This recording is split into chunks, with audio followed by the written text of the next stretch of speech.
You can't make this up, folks. Now, you wouldn't expect to see an article headline like this from anywhere except maybe Pyongyang, perhaps the Chinese Communist Party or Pravda in the USSR. No, but this is Canada. This is the Globe and Mail, and they just published this yesterday saying excessive free speech is a breeding ground for more Trumps. Excessive free speech.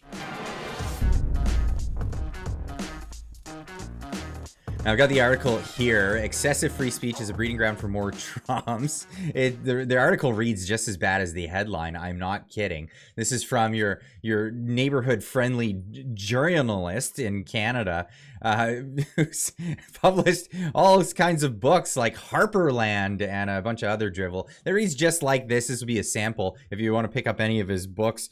Perhaps I'll leave a link in the description down below. But yeah, this will be a sample reading of what his writing is like. Good old Lawrence Martin. He's been with the Globe and Mail for a good amount of time, since back in 2002. Holy cow, that is a career.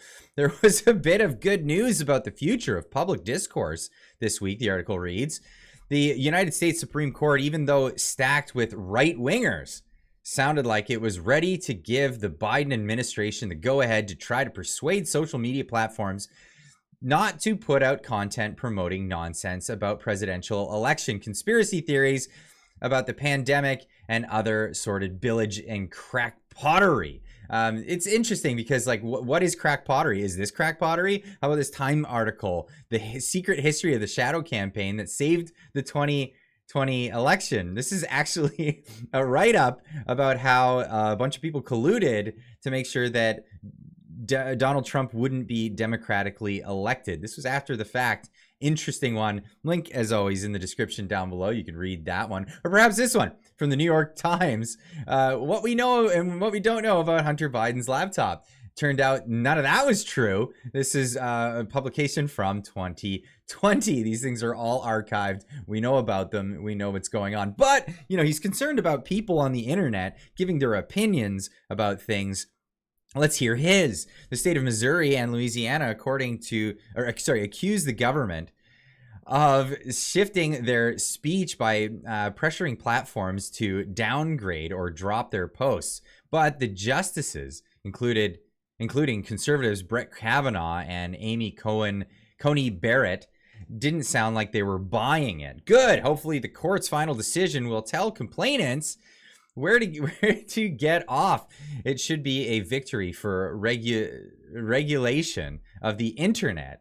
Holy cow. This is it's so crazy that this is actually where we're at. We have people in the free world advocating that we regulate people's speech. We say, you can't have that. And listen, this article gets into some of the sentiment of this, and it's just absolutely bonkers.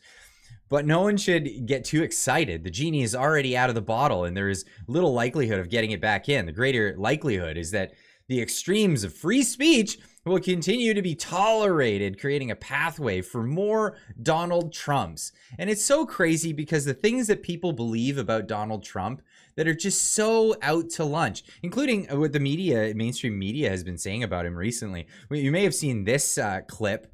This is something that the mainstream media was circulating and putting out there and really driving this one home. Now, if I don't get elected, it's going to be a bloodbath for the whole. That's going to be the least of it. It's going to be a bloodbath for the country. That'll be the least of it. But that was the clip that went out. And what does that mean? What does that mean? What is he talking about? Is it going to be a bloodbath, or are people going to take to the streets and they're going to go wild? Is that what's going to happen? Oh, wait, let's have a listen. Mexico has taken, over a period of 30 years, 34% of the automobile manufacturing business in our country. Think of it. Went to Mexico. Wait, he's talking about cars? China now is building a couple of massive plants where they're going to build the cars in Mexico and they think that they're going to sell those cars into the United States with no tax at the border. Let me tell you something to China. If you're listening, President Xi, and you and I are friends, but he understands the way I deal, those big monster car manufacturing plants that you're building in Mexico right now, and you think you're going to get that, you're going to not hire Americans, and you're going to sell the cars to us. Now, we're going to put a 100% tariff on every single car that comes across the line, and you're not going to be able to sell those cars. If I get elected, now if I don't get elected, it's going to be a bloodbath for the whole. That's going to be the least of it. It's going to be a bloodbath for the country. That'll be the least of it. Oh, that's what he's talking about. He's talking about it'll be a bloodbath in the sense that it'll be bad for the economy. Oh, right. Context is king. And, otherwise that would be propaganda. Now, if there was criticism of Donald Trump in this, you could give criticism and say that he's a trade protectionist. He's a mercantilist or whatever. You want to call him names? Call him things that kind of go along with what he's saying, but instead what does the media do? They put that out there. What would you call that? You would call that misinformation. That's correct. Or you'd even call that disinformation. You're deceptive. You're being deceptive in saying this stuff. Not only that, would you have heard this news recently? Donald Trump's Mar-a-Lago host gay wedding. That's right. Donald Trump is so bigoted that he had a gay wedding in his own house. I'm not kidding. This is from Newsweek. He actually hosted a gay wedding in his own house. And there's a lot of Christian right conservatives that are actually pissed about this. It's funny. And, obviously I have no issue with gay people and what they want to do. That's their business. But, and obviously Donald Trump feels the same way, but you wouldn't get this kind of information from the mainstream media. They'll give you a completely other thing. But this guy wants to make sure that nobody can talk about this except for the special group of elite. And I'm not kidding. He says that. The extremes follow. The extremes came following the arrival of the internet and social media platforms. They created a tsunami of free expression despite the grumblings. We still hear about the lack of free speech. These platforms gave more of it to the masses than anything ever before. Good golly. It's terrible that the masses, those plebeians out there, are able to speak their mind, and we've given them the opportunity to do that. This is crazy. This is absolutely crazy. Of course, we've always had the town square. We've had the soapbox. This is just a digital version of it. And if you can't handle that, well, step aside, pal. This is it. No, but this guy, he wants to call people the masses. He wants to put them in the other people. We need an elite group of people to run things. When the other communications revolutions like the printing press, radio, and television came along, they were still largely controlled by the elites. Hey, what do you know? He wants the elites to control the means of communication. Wow. But when the internet came along, regulatory bodies like Canada's CRTC backed off. It was an open season for anything that anyone wanted to put out. No license needed. No identity verification. Well, what is he advocating for in this? And you know what? It's crazy because, this kind of sentiment is exactly what Justin Trudeau was recently talking about. I think he was in Calgary when he said this. There is out there a deliberate undermining of mainstream media. There are the conspiracy theorists, there are the social media drivers who are trying to do everything they can to keep people in their little filter bubbles, to prevent people from actually agreeing on a common set of facts, the way, the CBC and CTV, when they were our only sources of news, used to project across the country, at least a common understanding of things. Ooh, a common understanding that they used to project. How about this common understanding that they projected? CBC breached journalistic standards by linking Russia to the Freedom Convoy. Yeah, that's right. This is something they were projecting out there. It's a really good thing that there are fact checkers all over the internet that are able to publish their work so that they can say, hey, this was BS. And you wouldn't have publications like True North or other independent publications if it wasn't for the internet and the ability of people to build their own companies without these barriers to entry that this guy is advocating for. It is really crazy. What a far cry from the days when the masses had no outlets to say things like man on the street interviews or letters to the editor or protest placards. We moved from one extreme to the other. The masses were finally weaponized not with arms, but with a communication instrument that empowered them against the establishment forces like they had never been empowered before. The change represented one of history's significant power shifts, and for the better, I might add. I might add that. And leave a comment in the comment section down below if you agree.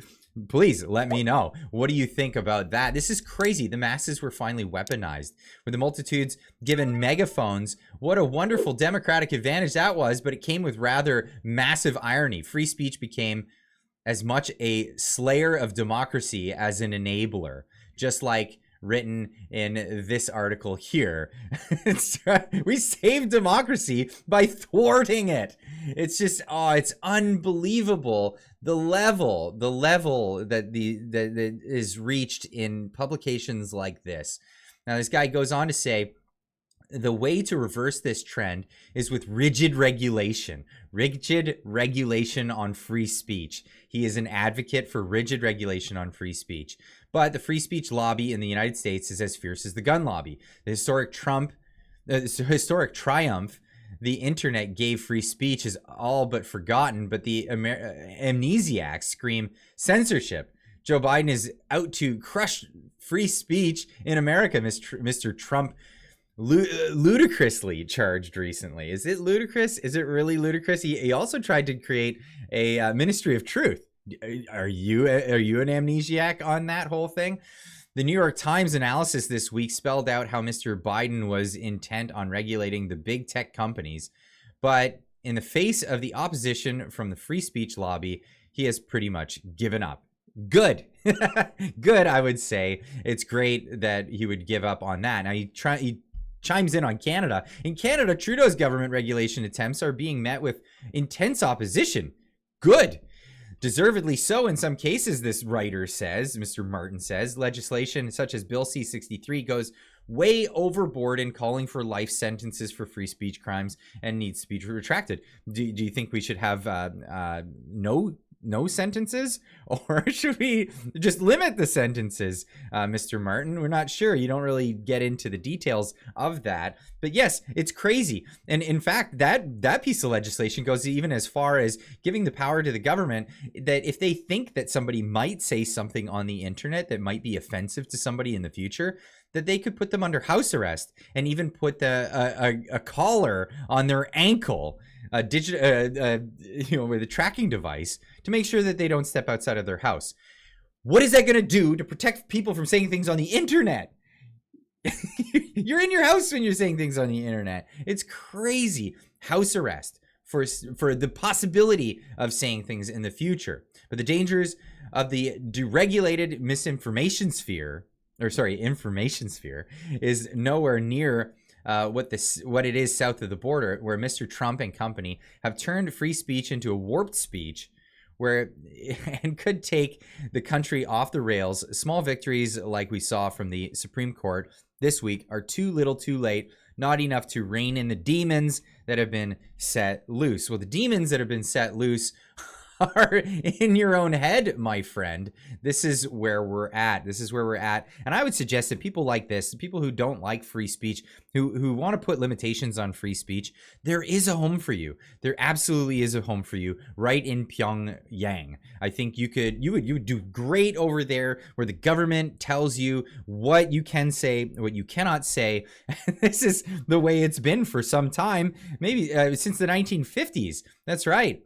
And there's a whole legacy. You can go visit the statues and say great things, and toe the government line. No problem. Head on over there, my friend. Enjoy your stay while you're there. But of course, I'd love to hear what you guys have to say. Leave a comment in the comment section down below. Let me know what you think.